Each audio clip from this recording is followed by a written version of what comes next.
Good morning class.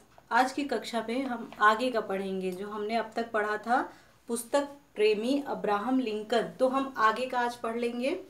तो अब तक देखा हमने कि उसको अब्राहम लिंकन जो है उनको पुस्तकों से बहुत अधिक प्रेम था। तो इसके लिए उन्होंने अपने टीचर से एक बुक मांगी थी जो कि वहाँ के पहले जो राष्ट्रपति थे उनके विषय में जीवनी था उसमें। तो पुस्तक के साथ क्या हुआ था, वो खिड़की के पास रखे होने के कारण गीला हो गया था। तो अब उनके साथ क्या होता है आगे।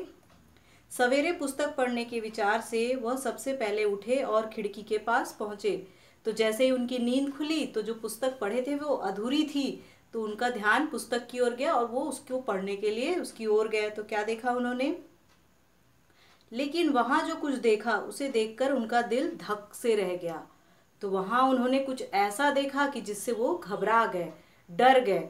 क्या देखा उन्होंने, उन्होंने देखा कि रात में वर्षा हुई थी, यानी रात के समय बारिश हुई थी। और पुस्तक को उन्होंने कहाँ रखा था, खिड़की पे।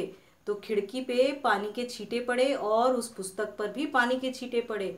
और उनके टीचर ने क्या कहा था कि जरा सा भी कुछ खराब नहीं होना चाहिए। लेकिन हुआ क्या, उसमें पानी गिर गया। पानी गिरने से क्या होता है, पेज गीला हो जाता है। तो फिर उसमें के जो लिखे हुए हैं वो भी थोड़े धुंधले हो जाते हैं। तो क्या हुआ, उसके बाद पानी की बौछार से पुस्तक पूरी तरह गीली हो गई थी। उसके कुछ पृष्ठ तूड़ मुड़ और गल गए थे। बालक इब्राहिम को काटो तो खून नहीं। तो वही हुआ था, उसके पेज कुछ खराब होने लगे थे। तो वो डर के मारे ऐसा हाल हो गया था कि काटो तो खून ना मिले निकले, मतलब इतना घबरा गए थे वो। उनके कानों में क्राफर्ड महोदय के शब्द गूंज रहे थे। तो जो उनके टीचर ने कहा था ना कि पुस्तक को कोई नुकसान नहीं होना चाहिए, तो जिस प्रकार से उन्होंने बोला था वो सारे शब्द उनके कानों में गूंज रहे थे। अब क्या उत्तर देगा वह उन्हें, परंतु बैठने से तो काम चलेगा नहीं। तो वो सोच रहे थे अब मैं क्या जवाब दूंगा, क्या सफाई दूंगा कि पुस्तक के साथ ऐसा कैसे हो गया। तो बेचारे बहुत अधिक घबराए हुए से थे।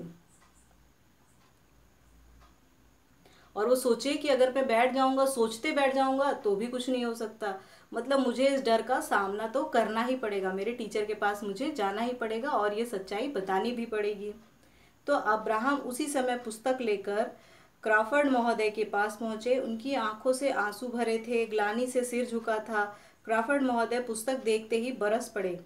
तो जैसा उन्होंने सोचा था वो घबराए घबराए से गए थे और वैसा ही हुआ। जैसे ही बुक को देखा उनके टीचर ने तो बहुत अधिक क्रोधित हुए।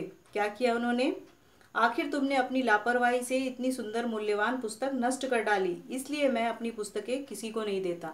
तो वो कहने लगते हैं कि मेरी इतनी मूल्यवान कीमती जो पुस्तक थी उसको तुमने खराब कर दिया, इसीलिए मैं किसी और को पुस्तकें नहीं देता हूँ, किसी पे भरोसा नहीं कर पाता हूँ, इसलिए तो मैं अपनी पुस्तकें किसी को नहीं देता हूँ।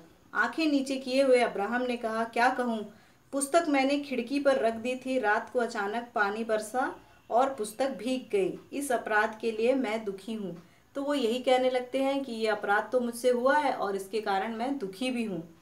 लज्जित या दुखी होने से काम नहीं चलेगा, तुम्हें मेरी पुस्तक की कीमत अदा करनी होगी। तो उन्होंने भी यही कहा कि तुम शर्मिंदा हो या लज्जित हो, इससे मुझे कोई मतलब नहीं है। तुम्हें इस बुक की जो कीमत है, रेट है, वो देना ही पड़ेगा, उसको चुकाना ही पड़ेगा, उसके बिना काम नहीं चलेगा। मैं कोई लखपति नहीं हूँ समझे, लेकिन मेरे पास तो पैसे हैं नहीं। पैसे नहीं है तो क्या हुआ, हाथ पैर तो है। तो उसने भी जवाब दिया कि मेरे पास तो पैसे ही नहीं है, मैं कैसे दे सकता हूँ। तो उन्होंने भी यही कहा कि पैसे नहीं है तो ठीक है, हाथ पैर तो है ना, तो ठीक है, तुम्हें काम करना पड़ेगा। बताइए फिर क्या करूं, अब्राहम ने असहाय स्वर में कहा। पुस्तक यहाँ रख दो और 3 दिन तक मेरे खेत में घास फूस काटो। तो उसने भी यही कहा कि तुम यहाँ पुस्तक रख दो और तुम 3 दिन तक मेरे खेत में जाकर घास वास जो है उसको उखाड़ोगे। तुम अपना एक 3 दिन तक मेरे घर काम करोगे, मेहनत करोगे, तो मजदूरी करना पड़ेगा तुम्हें मेरे घर। बस मैं समझ लूंगा कि मेरी पुस्तक का मूल्य वसूल हो गया। और उसके टीचर ने कहा अगर तुम 3 दिन तक मेरे घर मेहनत करोगे तो मैं समझ लूंगा कि मेरी पुस्तक की जो कीमत थी वो मैंने वसूल ली है। उसके बाद यह पुस्तक भी तुम्हारी हो जाएगी। और ये भी कहने लगते हैं कि उसके बाद जो है ये पुस्तक तो है तुम्हारी हो जाएगी। तुम 3 दिन मेरे घर काम करोगे तो ये सारी पुस्तकें तुम्हारी ही हो जाएगी। अब्राहम के हृदय पर रखी हुई चट्टान हट गई। वह प्रसन्नता पूर्वक 3 दिन तक क्राफर्ड महोदय के खेत में घास काटते रहे। चौथे दिन उस पुस्तक को अपने हाथ में लिए घर आकर अब्राहम ने अपनी बहन से कहा, घास काटनी पड़ी तो क्या हुआ, पुस्तक तो अपनी हो गई। तो 3 दिन तक उनके घर मेहनत भी करते रहे और खुशी खुशी करते रहे। क्यों? क्योंकि उनको सजा मिली थी उस पुस्तक की मूल्य के हिसाब से काम करना था। लेकिन जब 3 दिन तक उन्होंने घास काटी और उसके बाद क्या हुआ, वो पुस्तक उसी को दे दिए, तो वो एकदम खुश हो गया, क्योंकि उनको वो पुस्तक बहुत पसंद थी और वो पूरी पढ़े भी नहीं थे। तो खुशी खुशी घर आए और अपनी बहन को बताने लगे, ठीक है काम करना पड़ा तो क्या हुआ, पर ये पुस्तक भी मुझे मिल गई। बाद में यही बालक अमेरिका का राष्ट्रपति बना और अमेरिका से दास प्रथा को दूर किया। और बाद में जब वे बड़े हुए तो वो अमेरिका के राष्ट्रपति बने और सबसे पहले अमेरिका से दास प्रथा को समाप्त किया। जो दास बना के रखते हैं ना काम के लिए मजदूरों को, उसी प्रकार से जो दास प्रथा थी उसको समाप्त किया। तो ये ऐसे राष्ट्रपति थे। तो आज हमने इस चैप्टर को पूरा पढ़ लिया है। इसके प्रश्नों के उत्तर आपको PDF फाइल में मिल जाएंगे। धन्यवाद।